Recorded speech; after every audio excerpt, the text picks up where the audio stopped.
నుండి physical fitness పై దృష్టి పెట్టేవారు. చదువులోనూ ముందుండేవారు. కరాటేలో బ్లాక్ బెల్ట్ హోల్డర్ కూడా. ఇక చండీగఢ్ ఆర్మీ క్లబ్ లో నిర్వహించే మిస్టర్ కింగ్ పోటీలో పాల్గొని విజేతగా నిలిచాడు. ఆ తరువాత మోడలింగ్ పై ఆసక్తి పెరిగింది.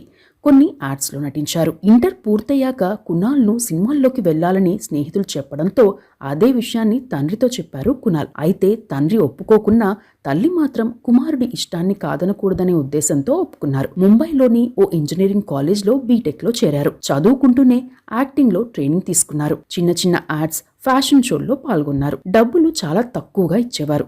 కానీ తమకు సినిమాల్లో ఛాన్స్ వస్తుందనే ఉద్దేశంతో చాలా మంది ఆ షోస్లో పాల్గొనేవారు. ఇక ముంబైతో పాటు బెంగళూరు, చెన్నైలో నిర్వహించే పెద్ద పెద్ద ఫ్యాషన్ షోలకు హాజరైనప్పుడు ఫ్యాషన్ మ్యాగజైన్స్లో ఫోటోలు పడేవి. అప్పట్లోనే ఇంచుమించు 6 ప్యాక్ బాడీతో కనిపించేవారు కునాల్.